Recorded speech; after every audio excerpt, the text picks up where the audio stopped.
Hi, in this video we are going to prove that square root of 2 is irrational. So let's understand some of the basic terms used in this proof. So the first term is rational numbers. So what is mean by rational numbers? The numbers which can be represented as one integer divided by another integer are called as rational numbers. The rational word itself contains a term ratio. Ratio means one integer divided by another integer. Now let's take a look at the definition of irrational numbers.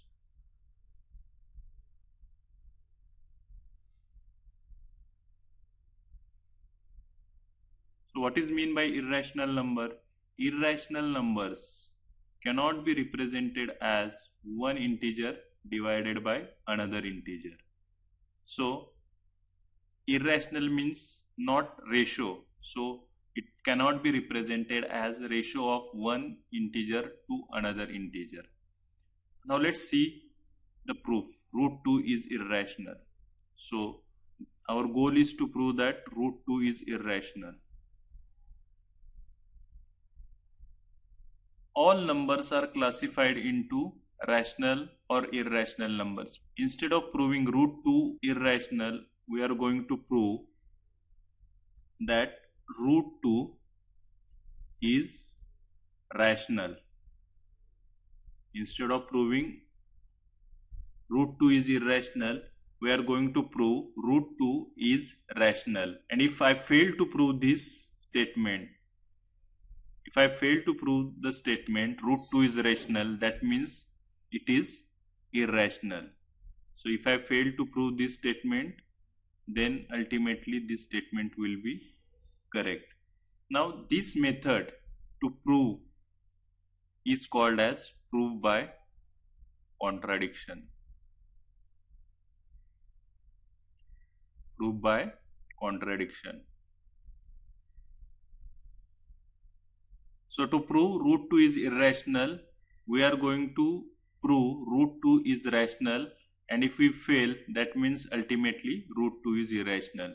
So now let's begin the proof. Root 2 is rational. Now when we say root 2 is rational, that means as per the definition, it can be represented as ratio of two integers. That means let's assume the two integers are p and q. Now when we say it is ratio of two integers, we are assuming, let me write down, we are assuming that there is no common factor between p and q other than 1. So there will not be any common factor other than 1 for p and q. What is mean by common factor? Let's take one example. We are having two numbers 8 and 9. Now in this case 8 can be represented, or 8 can be prime factorized as 2 multiplied by 2 multiplied by 2. So this is prime factorization of 8. Now 9 can be prime factorized as 3 into 3. Now for the two numbers 8 and 9, there is no common factor, no common prime factor. Hence this is the condition that we are assuming when we are saying root 2 is equal to p by q and there is no common factor. So 8 and 9 are called as co-prime in this case. No factor other than 1. Now let's take another example where this condition is not satisfied. Now 8 can be represented as 2 into 2 into 2, and 10 can be represented as product of 2 into 5. So this is prime factorization of 10. Now for 8 and 10 there is one common factor 2, hence they are not co-prime. So what we want is this condition, or we are assuming this condition and not this condition. So this is very important when we are going to prove that root 2 is rational. Now when we say root 2 is equal to p by q, we can simplify this equation by squaring both the sides. What we are going to do is we are going to square both the sides. So square of root 2 is 2, then square of p by q is p square by q square. Okay. Now we can multiply both sides by q square. So what we get is 2 into q square is equal to p square. Q square will get cancelled out. By looking at the equation, one can clearly see that the left hand side is multiple of 2. So a number is multiplied by 2. Hence we can say, like, the left hand side of the equation, LHS is multiple of 2. That means RHS must be multiple of 2. So what is RHS? RHS is nothing but p square. So p square will be multiple of 2. That means when we say a number is multiple of 2, that means it is divisible by 2. So p square is multiple of 2, hence p square will be divisible by 2.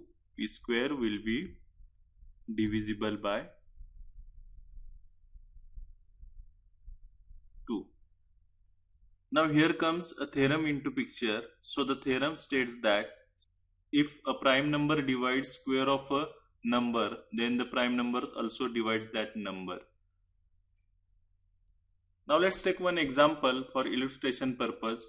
We are having a number, let's say 15. Now 15 can be prime factorized as 3 into 5.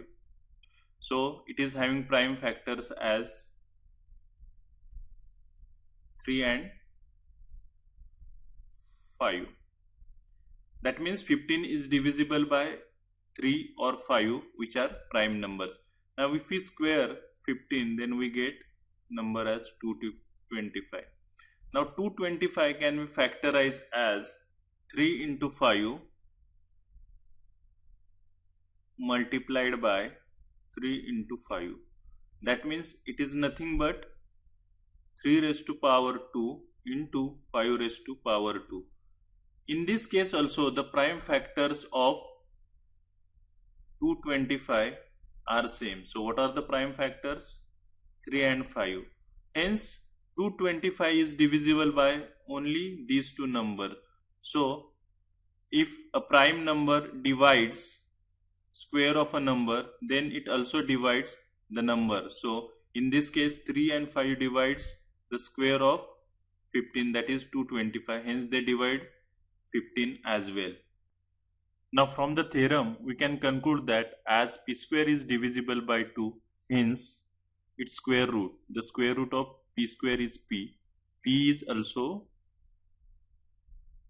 divisible by 2. So p is divisible by 2. So this is our first statement. Now as p is divisible by 2, that means p will be 2 into some number. So let's call that number as m. So p will be 2m. Hence we can put the value of p in the equation. 2q square is equal to p square. So 2q square, the left hand side will remain as it is, and p will be substituted with 2m square. Now squaring the right hand side will get 4m square. Now let's divide both the sides by 2, will get q square is equal to 2m square. Now if you take a look at right hand side of the equation, it is some number into 2. That means it is multiple of 2. So the right hand side of equation RHS is multiple of 2. Now this case is similar to the first step where LHS was multiple of 2. Now here RHS is multiple of 2. That means LHS is also multiple of 2. Now what is LHS? LHS is nothing but q square. That means q square is also multiple of 2. When a number is multiple of some number, that means it is divisible by that number. That means q square is divisible by 2. So q square is divisible by 2. Now from theorem that we earlier saw, it is clear that if a square of a number is divisible by some prime number, then that number is also divisible by the prime number. So we can write the statement as q is divisible by 2. Let's call this as statement B. Now from statement A and B, it is clear that P is divisible by 2 and Q is also divisible by 2. That means they are having a common factor 2. Now this contradicts our initial assumption where we said that there is no common factor between P and Q. However, by statement A and B, it is found that P and Q, they have a common factor 2. Hence, our initial assumption that root 2 is rational is incorrect. We can say that root 2 is irrational. So this is how we proved by method of contradiction that root 2 is irrational.